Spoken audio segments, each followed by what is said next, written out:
Okay, so we have a 2000 Ford Explorer, and the customer just stopped by today. He's a normal customer of mine, but he's having an issue with his Explorer. He was driving home from work and it just lost power all of a sudden. It would not go over about 30 miles per hour. He said that started acting up, as you can see right there. So yeah, no power. Car starts acting funny, turns off, he has to turn it back on. Let's see, so he brought it over here, right? And I put the scanner on it, and I start looking at, if I get this to focus, I start looking at the fuel trims and things like that, and then I see the oxygen sensors are not responding. So I was like, it has to be bad oxygen sensors. But then, I mean, you start looking at here, this thing has like 20 codes. There's like 25 codes popped up in this thing. So I'm like, that's not right. There's no way in heck that all of these things just went wrong at the same exact time. Like, it's not possible. So then it got me thinking, hey, what if there's a fuse that feeds all of these things? So I went outside, checked the fuse.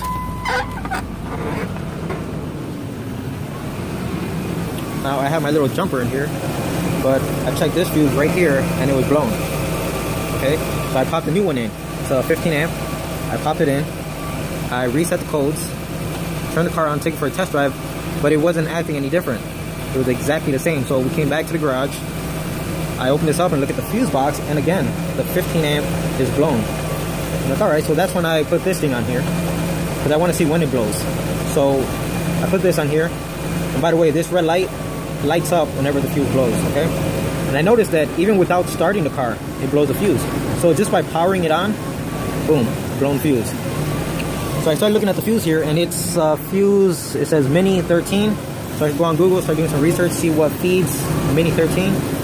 And it turns out it's the shift solenoids and all 4 oxygen sensors. Now to me, I think the way to attack this would be to start disconnecting things one at a time.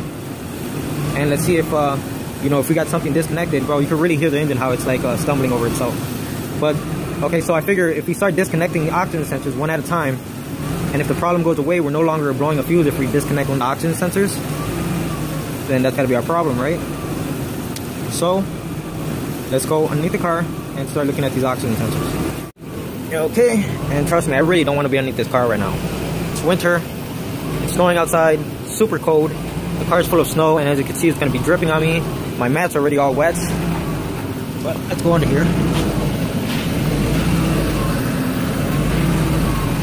So first of all, that oxygen sensor, you can see it's all full of oil. And there goes the connector for it right there. So I was going to go ahead and disconnect it, you know, just do one at a time, see if it makes a difference. And then I noticed something. So before I even touch that connector, look at this.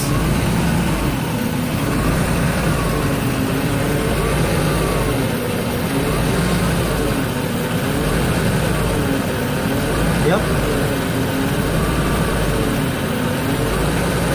Boom, that thing was shorted to ground right there, right on this thing. There goes our problem. Okay, let me get out from under. Okay, so I've turned the truck off. Obviously, this fuse is already blown. But I've kind of moved the wiring. So I don't know how well that's going to pick up, but it's about maybe a quarter of an inch away from that metal pipe right there. So that wire is no longer shorted to ground.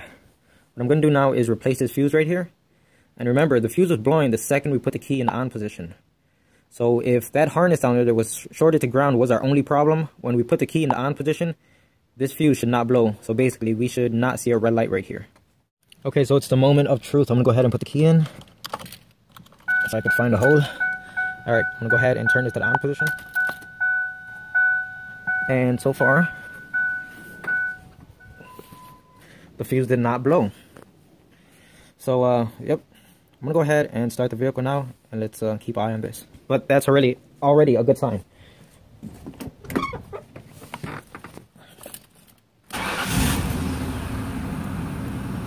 Tell you one thing, it's already idling much smoother.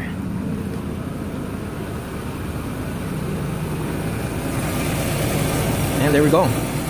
With that wire shorted to ground, it would blow this fuse immediately. So this was a pretty simple one, and just in time, because it's just around 8 p.m. right now, and I told the customer I would be calling him around 8 o'clock. so he can come pick up his car. Okay, so here's a temporary fix. All I did was try to clean up the wires as best as I can, and I put this little piece of tubing right over it. I know it's nothing great, but it'll do for tonight. It's just so the customer could drive the vehicle tonight and tomorrow go to work in the morning. And I guarantee you he will have this part for me tomorrow morning, and we're going to replace the sensor. I mean, it still works, but the wire itself is compromised already because it's cut, and you can see how it's just soaked in oil. So this sensor is done for anyway. We're going to go ahead and get it changed tomorrow. And that'll be the end of this one. So I know the temporary repair looks crappy, but trust me, it's very temporary. I know the customer, and he will be getting it fixed tomorrow. Okay, so I've gone ahead and cleared the codes. As you can see, now we have a P1000, which is normal after you clear codes. And it seems to be idling very nicely. The fuse has not blown. It's still good. So let's take this bad boy out for a test drive. Okay, so we're on the test drive. And this torque monster has all of its power back, so that's great. Settle down. All right, so that's a fix. I'm gonna go ahead and drop this car off to the customer. That's right, I'm that nice. I'm gonna go ahead and pick up the customer in his own vehicle. All right, so that's it for this one. I know it's a short video and it's not like my normal type of videos, but I thought it was really interesting. And yeah, I'm sure it'll help someone, because I'm sure it's got to be a common issue with these vehicles. So like always, thanks for watching and consider subscribing.